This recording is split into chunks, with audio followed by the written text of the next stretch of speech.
ایک دوست نے اپنے ایک دوسرے دوست سے قرض لیا اور قرض لینے کے بعد جو ٹائم تھا وہ پورا ہو گیا. اب پیسے اس نے نہیں لوٹائے. بڑی کوشش کی اس نے کہ بھائی میری رقم واپس دے دیں, اس نے نہیں دیا. اب وہ یہ کیس لے کر عدالت میں چلا گیا اور جج صاحب سے جا کر اس نے کہا کہ اس نے میرے پیسے دینے اور یہ میری رقم نہیں لوٹا رہا. تو جج صاحب نے کہا کہ تمہارے پاس 30 دن ہیں, ود ان 30 days تم نے اس کے پیسے واپس لوٹانے ہیں, ورنہ پھر تمہارے خلاف فیصلہ ہو جائے گا. تو وہ شخص گھر گیا. اب اس کے پاس پیسے ایکچولی تھے نہیں, 3000 دینار اسے دینے تھے, مگر اس کے پاس پیسے تھے نہیں, کاروبار تباہ ہو گیا تھا, مقروض تھا. اب اس نے کسی جگہ, علماء کہتے ہیں کتاب میں حدیث کی وہ بات پڑھی ہوگی کہ نبی پاک علیہ الصلوۃ والسلام نے فرمایا, جس کا مضمون ہے کہ جو شخص مصیبتوں میں ہو, پریشانیوں میں ہو, اسے چاہیے کہ مجھ پر کثرت سے درود پڑھے, کیونکہ درود پاک پریشانیوں اور مصیبتوں کو لے جاتا ہے. اب اس نے کیا کیا, اس نے صبح سے لے کر شام تک درود پاک پڑھنا شروع کر دیے. 1 دن 2 دن 3 دن 27 دن ہو گئے. وہ درود پڑھتا رہا اور انتظار کرتا رہا. پیسے تو تھے نہیں, تیسرے دن عدالت میں پیش ہونا تھا. 27 دن گزر گئے, 28ویں رات آ گئی. خواب میں اس کو کسی نے آواز دی کہ گھبراؤ نہیں, تمہارا قرض ادا ہو جائے گا, تمہارا قرض ادا ہو جائے گا اور تم انشاءاللہ ٹینشن سے ریلیز ہو جاؤ گے. صبح اٹھا تو اس نے کہا یہ پتہ نہیں کس کی آواز تھی, کیا تھا. اگلے دن پھر درود پاک پڑھتا رہا. اب نبی پاک کی خواب میں زیارت ہوئی.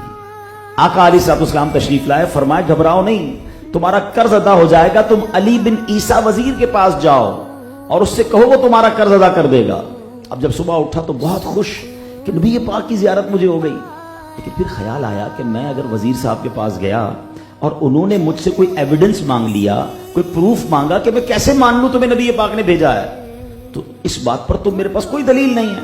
اب 30ویں رات آ گئی, آخری رات ہے, صبح عدالت میں جانا ہے. درود پاک پڑھتے پڑھتے سو گیا. سرور کائنات علیہ الصلوۃ والسلام نے خواب میں پھر کرم فرمایا. فرمایا علی بن عیسیٰ وزیر کے پاس جاؤ, وہ تمہارا قرض ادا کر دے گا. کہ حضور میں چلا تو جاتا, مگر اگر وہ مجھ سے کوئی پروف مانگتا, کوئی ایویڈنس مانگتا, تو میں کیا جواب دیتا.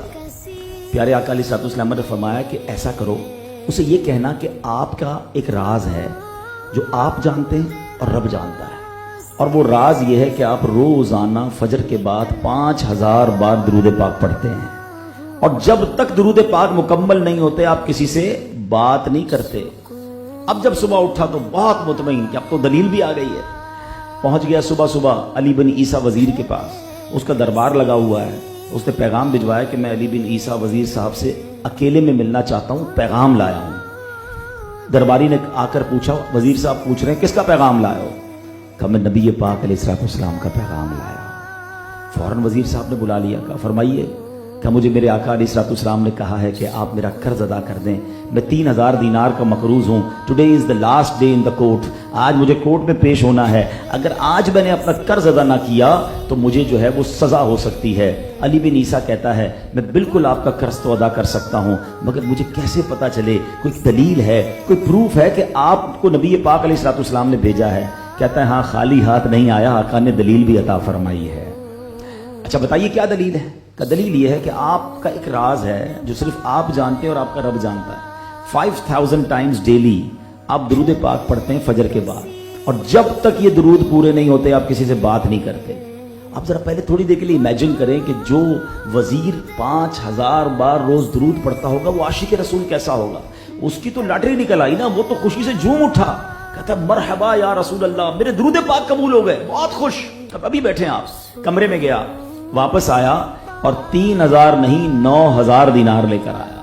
کہتے 3000 تو نبی پاک کا حکم, مرحبا یا رسول اللہ, 3000 اور لیجئے, آپ نے اتنی اچھی خبر مجھے سنائی, اتنا پیارا خواب سنایا, میرے قدم, آپ کے قدم میرے گھر تک آئے, اور 3000 مزید لے جائیے, اس سے اپنے بچوں کے لیے کوئی کاروبار شروع کیجئے, اور ایک وعدہ بھی کیجئے, زندگی میں آئندہ جب بھی آپ کو کوئی ضرورت پڑے گی نا, آپ میرے پاس آئیں گے, میں آپ کا بھائی ہوں. اب یہ دیوانہ بڑا خوش ہو کر عدالت پہنچا. اچھا ایوریبڈی ایکسپیکٹنگ اوور دیئر, سب یہ سوچ رہے تھے کہ یہ اس نے آج گرفتار ہی ہونا ہے, کیونکہ تھا ہی کچھ نہیں اس کے پاس, پہلے ہی کہہ دیا تھا کہ میں کولیپس ہو گیا ہوں. اب عدالت میں جاتے ہی اس نے 3000 دینار جج صاحب کو دے دی کہ صاحب اس کو میرا قرضہ ادا کر دیں, میں جو ہے وہ اپنے قرضے سے بری ہونا چاہتا ہوں. جج صاحب ہوتے ہیں, انہوں نے کہا قرضہ تو ادا کر دیں گے, پہلے بتاؤ پیسے لائے کدھر سے ہو. تم تو کہتے تھے پیسے نہیں تھے تمہارے پاس، اتنی بڑی رقم کیسے انتظام کی؟ اب بھری عدالت میں گویا اس نے زبان حال سے یہ کہا کہ اتنا دیا سرکار نے مجھ کو، اتنی میری اوقات نہیں، یہ تو کرم ہے ان کا، ورنہ مجھ میں تو ایسی بات نہیں۔ اب اس نے بھری عدالت میں پورا واقعہ سنایا کہ میں نے تو کچھ نہیں کیا، آقا خواب میں تشریف لائے، میں وزیر صاحب کے پاس گیا، انہوں نے یہ پیسے دیے۔ سنو اس زمانے کے جج بھی کیسے ہوتے تھے، وہ جج دوران عدالت اپنے کرسی سے اٹھ کر کمرے میں چلا گیا، تھوڑی دیر بعد جج صاحب واپس آئے اور 3000 دینار اس کے ہاتھ میں دیتے ہیں، کیا سارا ثواب علی بن عیسیٰ لے جائے گا؟ میں بھی تو آقا کا امتی ہوں، تمہارا قرضہ میں ادا کرتا ہوں۔ اچھا، اب جس نے کیس کیا تھا، سبحان اللہ، کیا ماحول تھا، کیا انداز تھا، کیا دل تھے، وہ بھی تو دیکھ رہا ہے، کہتا ہے میں بھی تو آقا کا امتی ہوں، رکے ذرا، کاغذ قلم دیجئے، بندے کو میں قرضہ ہی معاف کر دیتا ہوں۔ اچھا، قرضہ ہو گیا معاف۔ اب جو 3000 جج صاحب نے دیے تھے، وہ بندہ کہتا ہے جج صاحب ہوں واپس لے لو، میرا تو قرضہ ہی ادا ہو گیا۔ تو جج صاحب کہتے ہیں جو پیسے آقا کے نام پر نکال دیے میں نے واپس نہیں لینے، یہ سارے تم ہی لے جاؤ۔ اب یہ 12000 دینار لے کر یہ عاشق رسول جھومتا ہوا اپنے گھر پر جا رہا ہے۔ اے میرے پیارے اسلامی بھائیوں، ایک رات پہلے ایک سنگل پینی اس کے پاس نہیں ہے، اور اگلے دن 12000 دینار ہیں۔ درود پاک وہ وظیفہ ہے جو دل سے پڑھا جائے تو سبحان اللہ یہ مصیبتوں کو ٹالنے والا وظیفہ ہے، یہ پریشانیوں کو دور کرنے والا وظیفہ ہے۔ اور یہ میں نہیں کہہ رہا، خود سرور کائنات علیہ الصلوۃ والسلام کی حدیث ہے جس کا مضمون ہے کہ جو پریشانیوں میں ہو، جو مصیبتوں میں ہو، اس کو چاہیے کہ مجھ پر درود پڑھے، کہ درود پریشانیوں کو لے جاتا ہے، مصیبتوں کو لے جاتا ہے۔ ایک شاعر نے کیا خوب لکھا ہے، اور واقعی حق لکھا ہے، ہر درد کی دوا ہے صلی علی محمد، ہر درد کی دوا ہے صلی علی محمد، تعویذ ہر بلا ہے صلی علی محمد۔ تو ہمیں چاہیے، خاص طور پہ ربیع الاول کا مہینہ ہے، کثرت سے درود پاک پڑھیں۔ کوئی بیمار بیٹھا ہوگا، کوئی قرض دار بیٹھا ہوگا، میرا کوئی بھائی کسی پرابلم میں ہوگا، یہ وظیفہ آپ کی بہت ساری مشکلیں حل کر دے گا۔ چلتے پھرتے اٹھتے بیٹھتے جتنا ہو سکے درود پاک پڑھتے رہا کریں۔ آئیے مل کر محبت کے ساتھ بآواز بلند درود پاک پڑھ لیں۔ صلو علی الحبیب صلی اللہ